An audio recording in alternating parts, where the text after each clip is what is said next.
No meu projeto de mestrado, que eu inclusive apresentei até aqui para o UFRN também, porque quando eu fiz essa de mestrado eu fiz na UFPE e eu fiz na UFRN. Mas quando eu passei na UFPE primeiro, eu fiquei com preguiça de continuar as fases da UFRN e desisti, já tinha passado logo. Eu defendi, dentre outras coisas, que o Louis Vacan era incompleto para pensar a realidade da periferia do sistema capitalista como o Brasil, porque aqui, além da socialização, que é uma das estratégias menos usadas, eu diria, controlar a pobreza via políticas sociais, além da medicalização e além do encarceramento, você tem um extermínio puro e simples. Gente, num tal período democrático da história brasileira, antes da eleição de Jair Bolsonaro, antes do golpe e tal, se matava por ano 50, 60, 70 mil pessoas. Isso, sem você contar, por exemplo, gente que morria em fila do hospital com atendimento inadequado, criança que morria de desnutrição infantil, gente que morre porque a gente tem uma infraestrutura centrada no carro, uma infraestrutura carrocêntrica que provoca uma série de acidentes por aí vai. No Brasil, todos os anos, se você pega todos os índices, tá? A gente está falando de um negócio em torno de 300 a 400 mil pessoas morrendo todos os anos, que não deveriam morrer.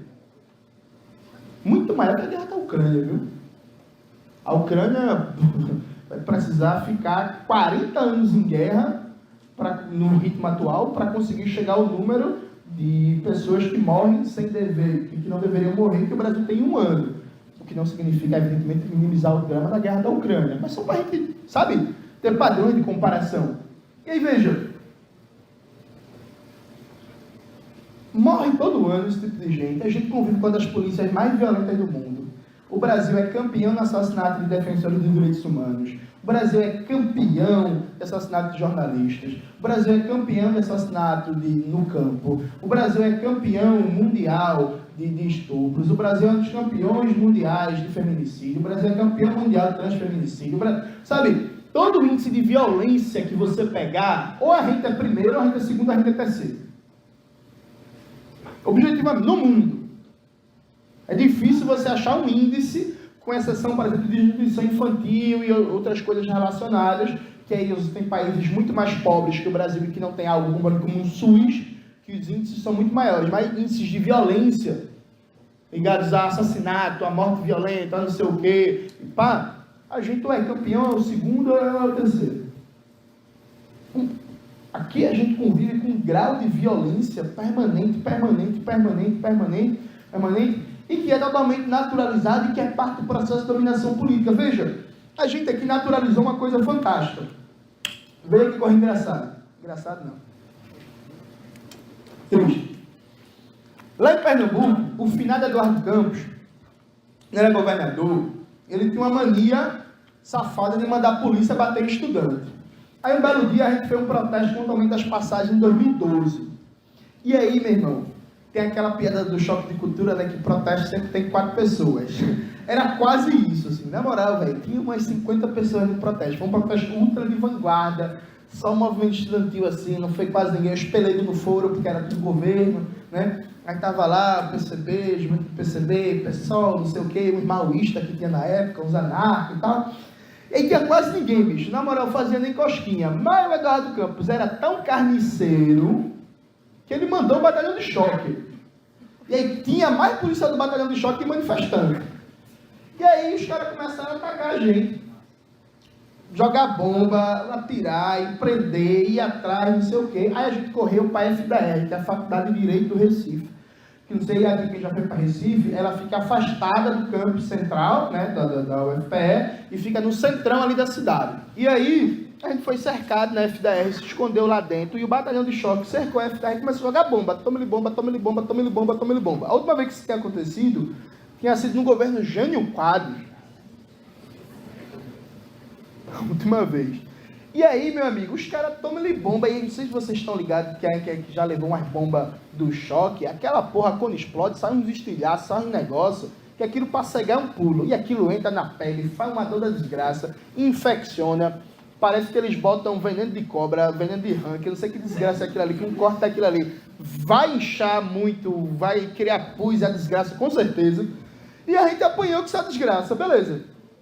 Suave, normal. é um bando de estudante, uma porrada de menor de idade, que estava protestando, fazendo uma caminhada que só tinha 50 pessoas, o governador resolveu aloprar, descer o cacete. Aí teve que ir o presidente da OAB, na época, que era do PMDB, veio o PMDB democrático, foi a última vez que isso aconteceu no Brasil, e foi lá na FDR para garantir que a gente não fosse preso ou espancado mais ainda pela polícia. No outro dia, a cobertura da grande mídia era: protesto no centro do Recife termina com confronto. A polícia diz que os estudantes começaram jogando pedra. Os estudantes dizem que a reação da polícia foi desnecessária. E ninguém disse isso. A gente estava xingando a polícia, mandando ele se fuder, chamando de fascista. Então, tipo, veja, uma violência totalmente desnecessária que poderia ter matado o menor de idade. Tá ligado?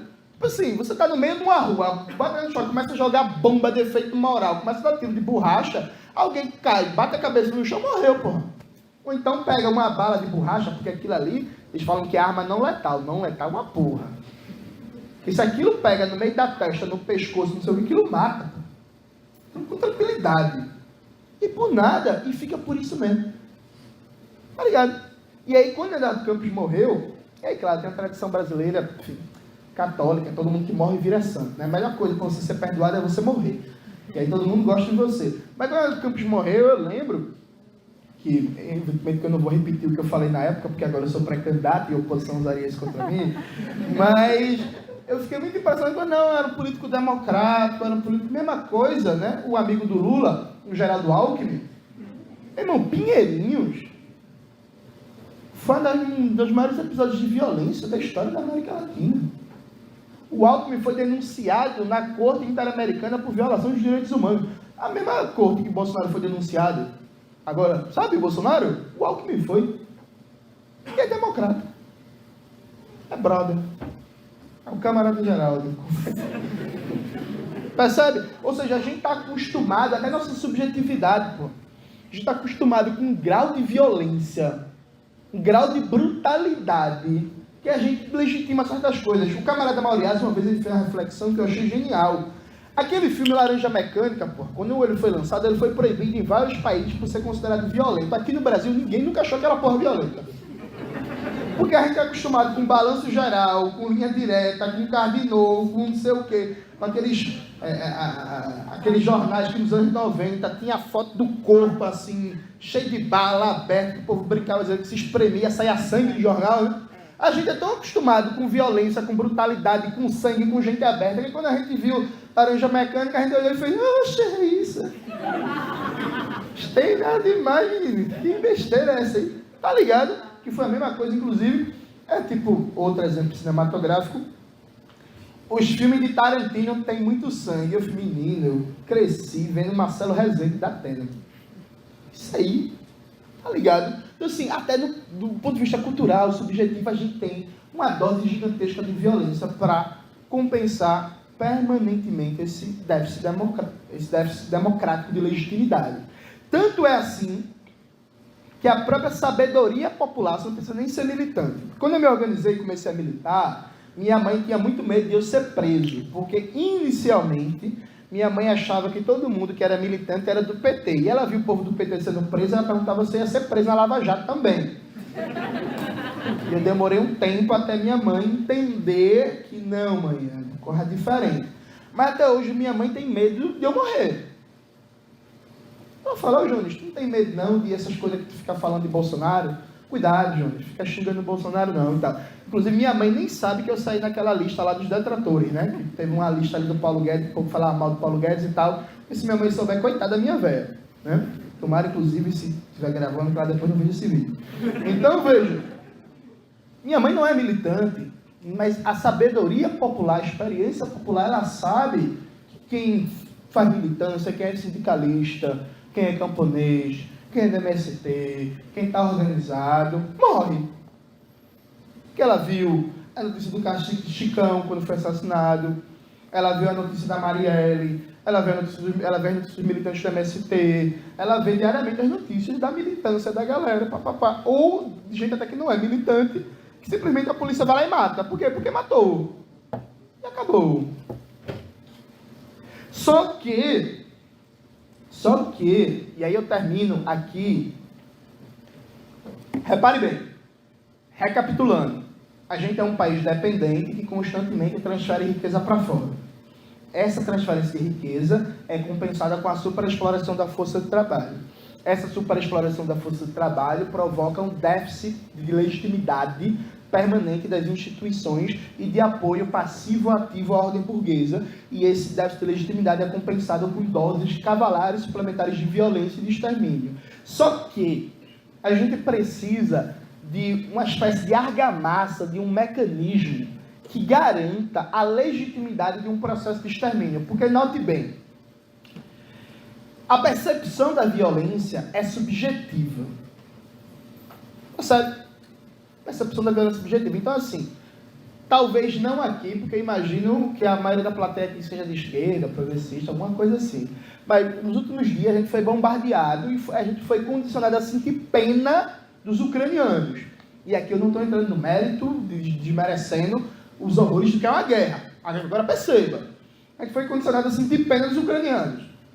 Mas a gente não sente pena dos somalis, que também tem uma guerra ali. Ou da população do Iêmen, que está numa guerra há 7 anos, em que 90% da população está passando fome. Tragédia humanitária. Ou seja, a percepção do que é violência, do que deixa de ser violência, ela tem um grau de subjetividade, de como a gente enxerga o mundo, nossos padrões de reconhecimento, nossos padrões de empatia, porque a empatia não é um dado natural. Enxergar um outro como ser humano, se compadecer da sua dor, se solidarizar, não é natural. É uma construção social, histórica, política, cultural, institucional, etc, etc, etc. Tanto é assim que a maioria das pessoas em situação de rua, por exemplo, são pessoas negras, que a gente passa, olha, fica com pena, pá, mas vai embora, suave, tranquilo. Às vezes, tem algum galego em situação de rua. Aí vira matéria na Rede Globo, aí vira reportagem, é o mendigo gato. O mendigo gato é só branco, né? Mas é porque a gente não está acostumado a ver uma pessoa branca, de olho claro, naquela situação. O padrão de empatia, de reconhecimento é automaticamente maior.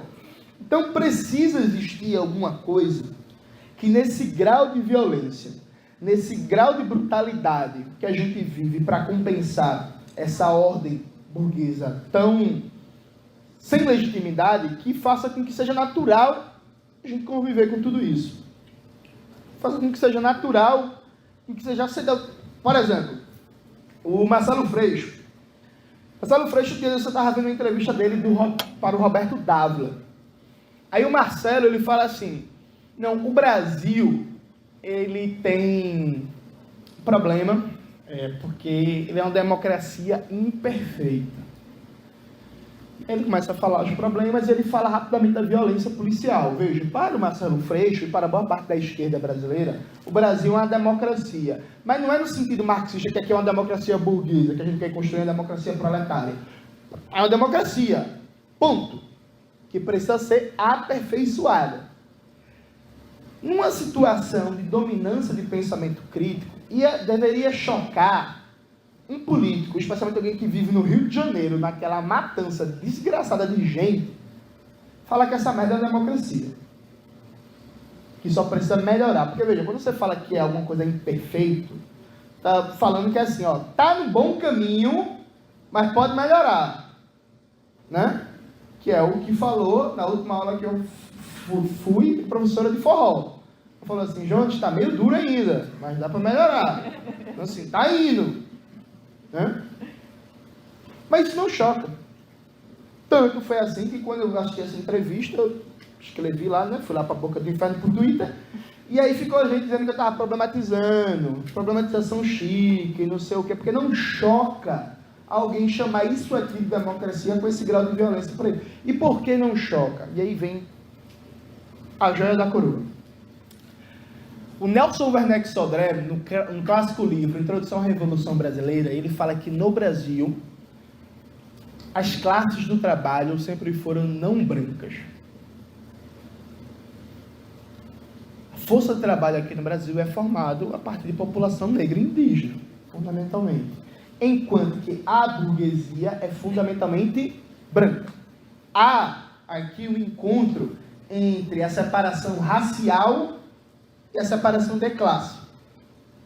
Fundamentalmente, a gente tem uma burguesia branca e uma classe trabalhadora majoritariamente não branca, ainda que, evidentemente, nós tenhamos milhões de trabalhadoras brancos. Tranquilo?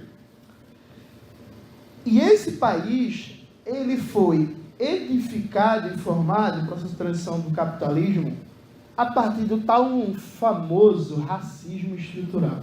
Viu?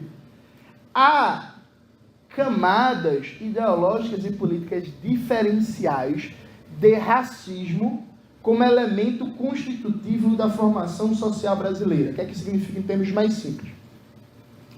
Eu não vou nem aqui explicar, enfim. Né? O racismo é um mecanismo de inferiorização político, ideológico e econômico ligado à cor da pele que faz com que a população negra, de diversas formas, seja desumanizada. Então, não choca o fato de que aqui no Brasil, por exemplo, na Constituição Civil, a gente tem em média 200 mil acidentes por ano, porque a maioria dos peões é gente preta e pobre. Ponto. Não choca o fato de a gente ter mais de 40 mil casos de violência obstétrica por ano, porque a maioria das mulheres que sofrem violência obstétrica são mulheres negras. Ponto. Não choca o fato de a gente ter mais de 14 milhões de mulheres trabalhando como empregadas domésticas em empregos que pagam menos que o salário mínimo, que não têm direitos trabalhistas, que estão sujeitos a todo tipo de violência, de humilhação, de assédio sexual e pronto, porque a maioria são mulheres negras. Ponto. Não choca o fato da polícia matar 40, 50, enfim, por ano, porque a maioria das pessoas mortas são pretas. Não choca o fato de a gente ter quase 1 milhão de presos, desse 1 milhão de presos, 30% não ter sido nem julgado. Não é que o julgamento foi errado, não é que a investigação não foi boa, acabou não foi nem julgado, nunca foi preso. Assim como é muito comum no Brasil, a pena do cara acabou, mas esqueceram ele lá dentro. Ele fica preso. Aí volta e meia tem um mutirão de justiça, aí descobre que tem um cara que foi condenado a 3 anos de cadeia que está lá 10. E ficou lá. Tá ligado? E é isso. Eu lembro até uma época, o ministro da Dilma, o José Eduardo Cardoso, que é um reacionário da pior espécie, na época do negócio lá do mensalão, que estava prendendo a galera e tal, enfim, aí o José Eduardo Cardoso falou assim: ministro da Justiça, que é o responsável institucional pelo sistema carcerário brasileiro. Não, os presídios brasileiros são como masmorras medievais. Eu preferia morrer a ser preso num presídio brasileiro. É ministro da Justiça. Ele é responsável pela porra dos presídios. Ele está admitindo de público que o sistema carcerário brasileiro não cumpre a Constituição, não cumpre a lei de execuções penais, não cumpre os tratados de direitos humanos que o Brasil assinou. Aconteceu o quê? Nada. Ele fala isso na terça, isso é notícia na terça de noite, na quarta no jornal de meio-dia, e na quarta de noite ninguém fala mais. Na mesma época, o ministro Gilmar Mendes, quando a Lava já estava prendendo aqueles empreiteiros ricos, falou que os presídios brasileiros funcionavam todos à margem da lei. Mas, é verdade. A lei de execuções penais, no Brasil, no plano estritamente legislativo, nem é tão ruim. Quando a gente para analisar a dinâmica institucional brasileira de uma negação de direitos permanentes, de um processo de violação permanente de direitos, tudo termina num grande foda-se do ponto de vista da Câmara dos Vereadores, da Prefeitura, das secretarias, da Assembleia Legislativa, do Governo do Estado, do Ministério Público, do Judiciário, do Congresso Nacional, do Senado, do STF, da Presidência da República, do AB, não sei o quê, porque, em última instância, a gente está falando de um processo em que o grosso da população que é sujeita a essas violações é a população negra, uma sociedade constituída pelo racismo e, de maneira mais geral, há, inclusive no pensamento teórico mais refinado, burguês no Brasil, um racismo geral pelo povo brasileiro. O Gessé Souza, ele acha que descobriu isso, agora, 2021. Inclusive, vou até abrir um parênteses aqui, O Jacé escreveu um livro sobre racismo, há uns 2 anos atrás. Aí, quando ele escreveu o livro, ele falou que ninguém explicou o que era o racismo estrutural, e ele seria a primeira pessoa. Ele é um grande descobridor da roda. E aí, há um profundo desprezo geral pelo povo brasileiro, desprezo esse que é expresso, como eu disse, na literatura mais refinada. Você pega um autor como Oliveira Viana, você pega autores, até do pensamento econômico, como Robert Simonsi, Eugênio Godin, o Golbery do Couto e Silva, né, que foi o grande teórico da ditadura. Você vai ver maneiras diferentes, eles falando que o povo brasileiro é indolente, incapaz para o trabalho, que não é apto para a democracia, que não consegue se autodeterminar. Você vai ver até coisa que é disfarçada de pensamento sociológico, que é simples racismo, que é o Roberto da Mata dizendo que tem um jeitinho brasileiro, que o brasileiro não sabe a distinção entre público e privado, o povo aqui corrupto, e pá. Esse processo de desprezo pelo povo brasileiro que se combina com o racismo, mas que é mais amplo. É muito mais amplo. Tanto é assim, toda vez que a gente vai falar do nosso país, a gente tem uma tendência a dizer que o brasileiro é mal educado, que o brasileiro é egoísta, que o brasileiro é corrupto, que o brasileiro quer levar vantagem em tudo. Eu lembro perfeitamente, uma vez, estava conversando com um rapaz na parada de ônibus, né? Estava indo para a FPL, estudante. E esse rapaz, ele foi um dos que pegou o Ciência Sem Fronteiras, que aqui eu abro um quarto parêntese. O Ciência Sem Fronteiras é o programa mais imbecil já criado na história da educação brasileira. Fiz isso sem medo de errar. Outro dia desse, eu vi um povo falando assim, a volta do Ciência Sem Fronteiras. Meu irmão, entrega logo tudo para os Estados Unidos, porra. Porque é o único programa que eu conheço na vida em que você financia a exportação de cérebros por cento do imperialismo. O caba ir lá para a Europa, fazer um cursinho vagabundo de inglês, turistar, voltar e não contribuir com absolutamente nada, porque não tem nenhum tipo de planejamento de alocação de conhecimento aprendido fora, dentro do processo produtivo e de produção de conhecimento do país. Então você vai para fora, melhora um cursinho estrangeiro, faz amizade lá fora, facilita a proposta de trabalho e vai para fora. A gente está financiando exportação de cérebro. Quando todo país tem programa de atração de cérebro. A China tem, Estados Unidos tem, França tem, Alemanha tem, Holanda tem, Japão tem, Coreia do Sul tem. Todo país tem programa de atração de cérebros, de trazer gente formada, qualificada para o seu país. O Brasil teve um programa de exportar cérebros. Fecha parênteses. Aí quem tiver dúvida, a gente pode debater aqui nas perguntas. Mas, pois bem, esse bicho ele foi para a Inglaterra, né? Foi para Londres e tal. E aí a gente estava na parada de ônibus, e é isso, né, porra? Fila do caralho, pá, muita gente ia ficar em pé, não sei o quê. E o povo corre. O povo corre, pá, passa um na frente do outro, tem empurra para subir no ônibus. Aí ele virou para mim e falou assim, meu irmão, brasileiro é muito amudiçado, né? Aí, sabe nem respeitar a fila. Morei um ano em Londres, lá todo mundo respeita a fila. Eu virei para ele e perguntei assim, ô bicho, lá em Londres, o ônibus fica lotado assim, demora tanto para passar? Ele fez, não, lá tem o horário certinho, o ônibus passa mesmo, é muito difícil a gente ir em pé. Eu falei, porra, se eu tivesse um ônibus, tenho certeza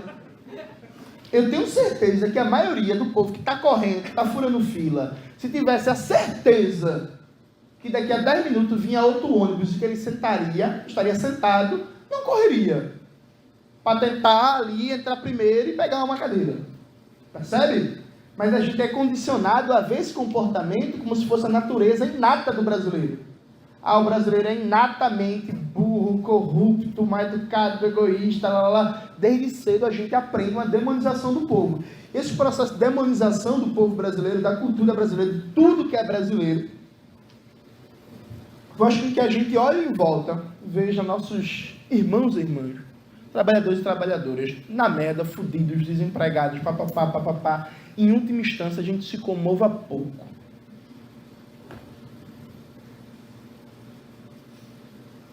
A gente, esquerda e tal, a gente tira onda com o povo que quando tocou fogo lá na França, colocou lá, não tocou fogo não, porra, foi quando teve o atentado lá na França, colocou Je suis França, e não sei o que, por aí vai.